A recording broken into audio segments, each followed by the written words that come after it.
अप्रैल 2026 में हो चुका है। हम अपेक्षा करेंगे कमेटी के जल्दी से जल्दी वो ये कानून बनाकर लाएं, और वो जब भी लाएंगे तभी पेश करने की आवश्यकता होगी। अभी हम इतना जल्दी नहीं कह सकते उनको कितना समय लगता है। दूसरे कानूनों का अध्ययन करेंगे, अनेक लोगों से, आप जैसे एक्सपर्ट से सलाह मशविरा करेंगे और सभी को स्वीकार्य हो, सभी के लिए हित साधने वाला हो, सभी का हित सुरक्षित हो, ऐसा बढ़िया कानून राजस्थान में आएगा। ये इसका कोई टाइम बाउंड नहीं दिया कमेटी का कि इतने महीने में रिपोर्ट देनी है? टाइम बाउंड नहीं है, लेकिन हमने अपेक्षा की है कि जल्दी से जल्दी इसको जाए। हमारी भी है कि हम कोशिश करें कि इसी वर्ष में ये आ जाए, ऐसा हम कोशिश करेंगे। क्या विपक्ष से भी इस बारे में चर्चा की जाएगी? देखिए, इसमें पक्ष विपक्ष, कानून बनाते पक्ष विपक्ष नहीं है, सभी से चर्चा की जाएगी और ये निर्णय कमेटी का होगा। मंत्री जी, अप्रैल 2026 में कमेटी का गठन हो गया, अब तक के काम की कोई प्रोग्रेस पता लगी क्या? और अभी इस कमेटी को बात करने के लिए यूसीसी ला रहे हैं, इसके लिए अभी ज़रूरत क्या पड़ी? अभी कमेटी गठन मई में हुआ है, 6-5 जो भी तारीख है उसका फर्क हो सकता है।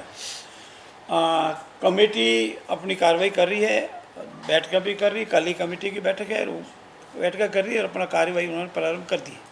क्या आपसे पहले नहीं आ जाना चाहिए था देश में? ये मतलब प्रदेश में आपसे पहले नहीं आ जाना चाहिए था क्या यूसीसी? क्या बहुत देर नहीं हो रही है क्या? प्रदेश में अनेक सरकारें रही है, पूर्ववर्ती सरकारों ने ऐसा नहीं किया और अब हमने आए, जैसा हमारे साथी ने बताया, राष्ट्रविरोधी सरकार आई है तो उन्होंने कार्रवाई प्रारंभ कर दी। कानून बनाने में अनेक चीज़ें होती है, समय तो जरूर लगता है, लेकिन कानून युगों युगों तक रहता है। ये पटेल साहब, सवाल ये है मेरा कि अभी तक जो कानून जो भी लाए जाते हैं तो जन भावनाओं को हित में रखते हुए लाए जाते हैं। ऐसा नहीं लगता कि जन भावनाओं को हित में न रखते हुए अपनी सिफारिश सत्ता की ओर से? ये आपका आरोप गलत है। जन भावना को ध्यान में रखते हुए ही ऐसा किया जा रहा है, सभी जन भावना को ध्यान में रखा जाएगा। देखिए, यूसीसी मैं समझ सकता हूँ कि हर व्यक्ति की मांग है, आवश्यकता है, और राजस्थान में जन्म लेने वाला व्यक्ति या भारत में जन्म लेने वाला व्यक्ति समान नागरिक संहिता, एक जैसा कानून सभी वर्गों, सभी धर्मों, सभी लैंगिक समानता के आधार पर हो, ये तो हर व्यक्ति की डिमांड है। और उसी आधार पर चूंकि संवेदनशील सरकार है, संवेदनशील सरकार ने सही समय पर एक विधेयक का मसौदा बनाने के लिए कमेटी का गठन किया। निश्चित रूप से राजस्थान को ये नया कानून जल्द मिलेगा। आप एक बात कह रहे हो कि एक समान जो कानून है वो लाया जाएगा, दूसरी ओर आप कह रहे हो कि अन्य राज्यों में ये जो लागू हो गया, अध्ययन करवाया जा रहा है, तो क्या राजस्थान इसमें कुछ नया कोई नवाचार करेगा, कोई अपडेट लेके आएगा? देखिए, आप ये समझ सकते हैं कि किसी कानून के बारे में विभिन्न राज्यों का अध्ययन करना एक नॉलेज बढ़ाने के लिए होता है। राजस्थान के परिप्रेक्ष्य में जो अच्छा हो सकेगा, जो क्लॉज, जो विधियां, उपविधियां, जो नियम, उपनियम, मैं निश्चित रूप से कह सकता हूं राजस्थान का भला और राजस्थान के नागरिकों का भला जिसमें हो सकता है वो इस मसौदे में शामिल किया। सब कानून ला रहे हैं तो कई समाज, धर्म, विभिन्न पंथ है, उनके कानून टूटेंगे तो विरोध करेंगे, उसके लिए भी कोई रणनीति पहले से तैयार कर रखी है कि किस तरह से उस विरोध का सामना करेंगे और आगे? मैं समझ सकता हूँ कि उनमें भी जो समाज के विकास की चिंता करने वाले लोग हैं, उन लोगों ने भी समय समय पर विचार गोष्ठियाँ करके अपने मंचों से इस बात पर चर्चा की है। और मैं समझ सकता हूँ कि अच्छे के लिए कोई काम हो रहा हो, सबको समान अधिकार देने के लिए बात हो रही हो, और उसमें कोई व्यक्ति यदि विरोध करे तो कोई मायने नहीं रखता। धन्यवाद। संपत्ति के कानून उसमें होगा या जो रिचुअल्स हैं शादी विवाह उसमें भी? सब में है, शादी विवाह ही नहीं, यदि लिव इन में भी कोई रहना चाहेगा तो उसके भी रजिस्ट्रेशन आदि की सुविधाएं, इसमें सारी चीज़ें हैं। और मैं समझ सकता हूं कि ये जो हमारी योग्य व्यक्तियों की एक कमेटी बनी है, वो जब इस मसौदे को तैयार करेगी तो जिन जिन ध्रुवों पर उनको चर्चा करनी हो करके एक शानदार कानून लाने का पूरा प्रयास।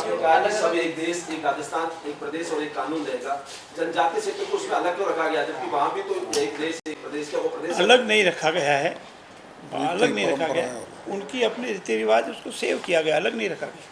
आपका सबका बहुत बहुत धन्यवाद। एक वो अशोक गहलोत जी याद कर रहे हैं, अशोक गहलोत जी कह रहे थे पंचायत में अशोक गहलोत जी किसको, मेरे को याद कर रहे हैं मैडम जी को कि आपको पूरी सरकार सरकार को करते ही रहते हैं उनका काम। देखिए, माननीय अशोक गहलोत जी का एक बयान कि सरकार चौपालों पर क्यों जा रही है, जब मैंने वो सुना तो मुझे हंसी आई कि एक राजस्थान का एक वरिष्ठ राजनीतिज्ञ जनता के संपर्क में सरकार जाती हो, जनता के प्रति जवाबदेह होकर के गांव में बैठ कर के उसके समाधान की बात करती हो, उस सरकार पर प्रश्न लगाएं वो लोग जो जनता के द्वारा चुने हुए होने के बावजूद भी कई कई महीनों तक होटलों में कैद रहे, जनता की बात सुनी नहीं, अपने जनप्रतिनिधि का धर्म उन्होंने निभाया नहीं।